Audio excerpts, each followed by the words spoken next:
Welcome to Atrium Health Navicent Knows Health. I'm Cindy Busby, and I'm here today with Dr. Erskine James.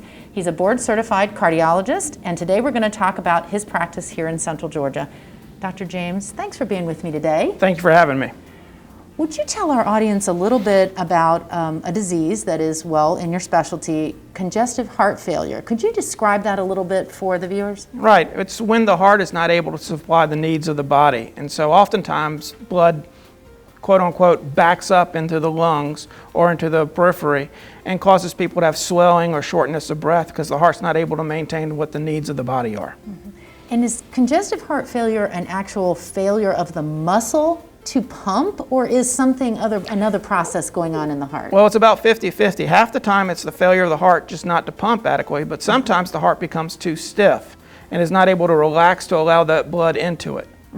And when that starts to happen, what you describe as having too much blood in the lungs, what are the symptoms that people might be beginning to experience that? Very frequent shortness of breath, inability to do normal even minimal activities, not able to walk to their mailbox, just shortness of breath or large swelling in their legs. Almost feels like they're drowning because there's literally water in their lungs. Mm-hmm.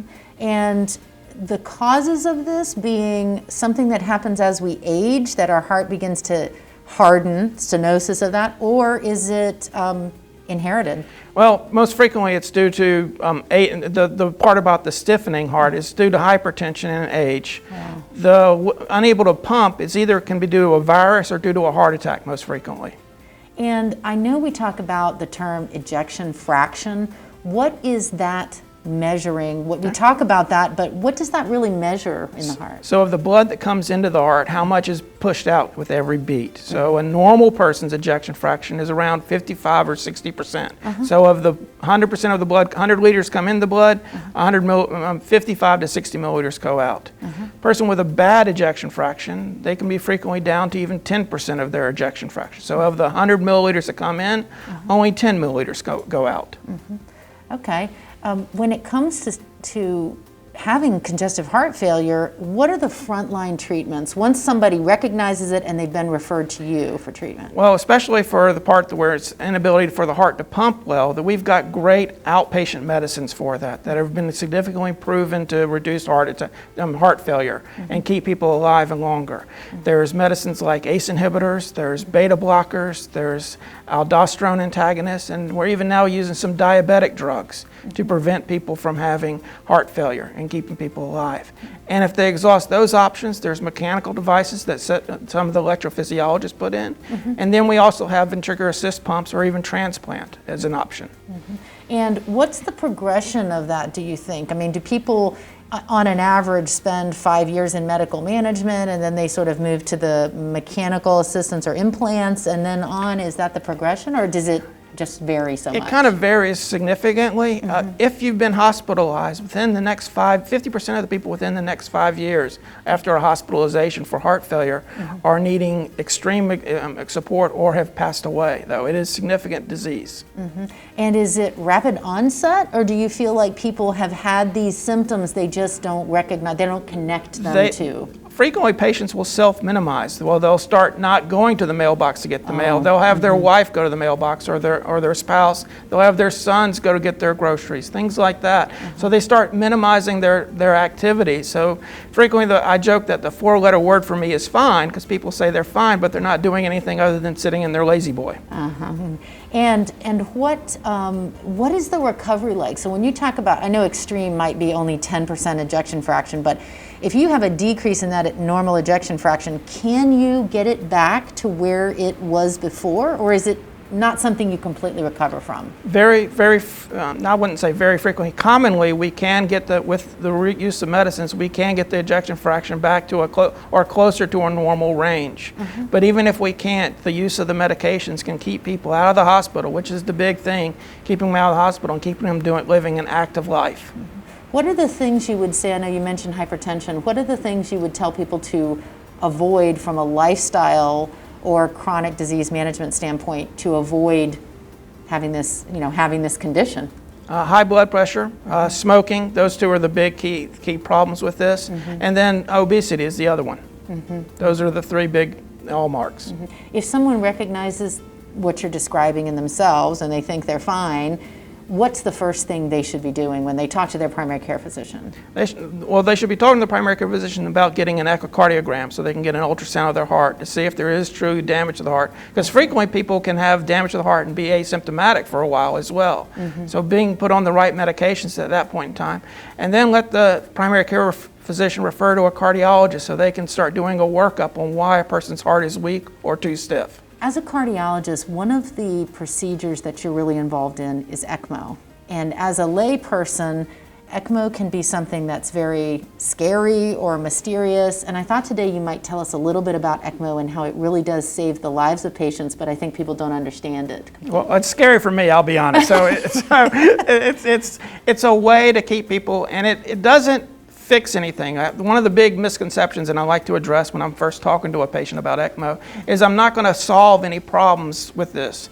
When someone's heart or lungs are failing and they're not able to supply the needs of their body, sometimes we've exhausted all normal activity that we can do to keep that person alive. And putting a person on Ecmo gives us time for us to do the other treatments that will get the person over the hump. And so what Ecmo does is literally, I refer to it as a bridge. It's a super advanced bridge where we're able to oxygenate or even provide some mechanical support for the heart and keep the person alive until the other issues get resolved. Or if they're not going to be able to get resolved, for them to be evaluated for a transplant so they can be fixed that way. So it's really a bridge for recovery or for transplant. And it's an advanced therapy that we use just to get the person when we've exhausted all other means of it being able to keep them alive. When we talk about Ecmo, and I'll ask you to define that acronym because it is ECMO, tell us a little bit about what is exactly happening. So if you'll define that for us, and then, like you said, oxygenating the heart and breathing, so pumping the heart in a sense and breathing for someone who is being treated for other conditions. Correct. So ECMO stands for Extracorporeal Membranous Oxygenation. And so what we do is we put a large catheter, that's a large tube that's in one of the veins in the body, and we're drawing out their blood, and we're putting it through a pump, and it's just literally like a fuel pump in a car, and it's going through a machine that can oxygenate the blood, and then it's being pumped back into the body. And by this continuous pump, we're able to provide them up to 5 to 6 liters a minute of flow, which is what the normal heart can provide. And so we are just basically replacing the heart, and while we give the heart time to rest and recover, or the lungs time to rest and recover.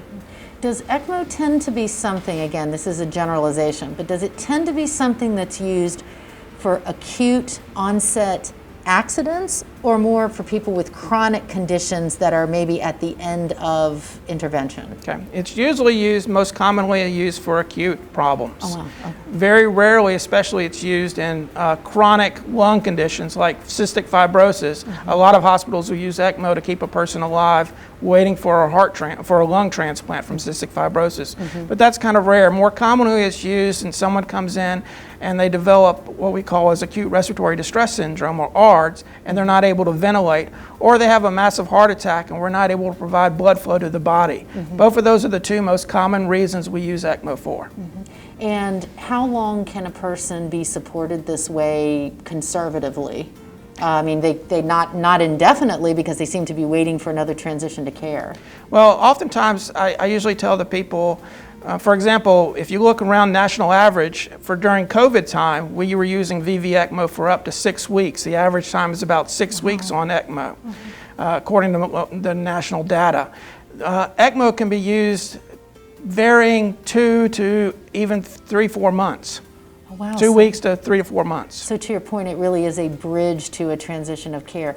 Now, in Macon, one of the things we do not do at Atrium Health Navicent is transplants, but we could be bridging those patients to wait to be moved to a transplant center. Very frequently, if they're not recovering, I am on the phone with Emory, or Emory especially, for evaluation for our Piedmont, for evaluation of transplant for either lung or for the heart in these patients with Ecmo. There's been frequent conversations. I'm on the phone probably daily when we have a patient that we're considering that it's either not being able to be weaned, so we're on the phone frequently with them. And is Ecmo, in your estimation, a very rare procedure that someone in, 1 in a million, 1 in 10 million, is it very rare to be supported this way? It's extremely rare. During the COVID situation, well, COVID kind of threw the rules out for a lot of stuff, but COVID, we saw a significant spike in ECMO, more so than any other time in our history. But it's an extremely rare condition. But it frequently can spike during flu seasons and things like that. There's usually an uptick in ECMO during the flu season and things like that. Is this an adult and a pediatric intervention? It is an adult and pediatric nationwide. Here at Navicent, we're only doing it for adult patients. Mm-hmm. And after being on ECMO, is there anything around the survivorship of this intervention that is remarkable?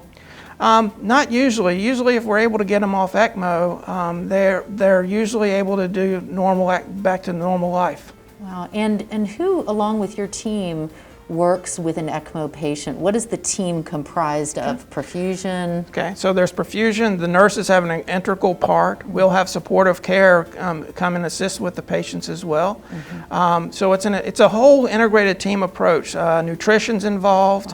Wow. It's a whole team approach when we go through this. Mm-hmm. Well, thank you for telling us so much about that. It's a very interesting topic that I don't think a lot of viewers know about. Well, thank you for having me. Thank you. And thank you for joining us at Atrium Health Navicent Knows Health. If you'd like to know more about Dr. James and his practice, please visit us at atriumhealthnavicent.org.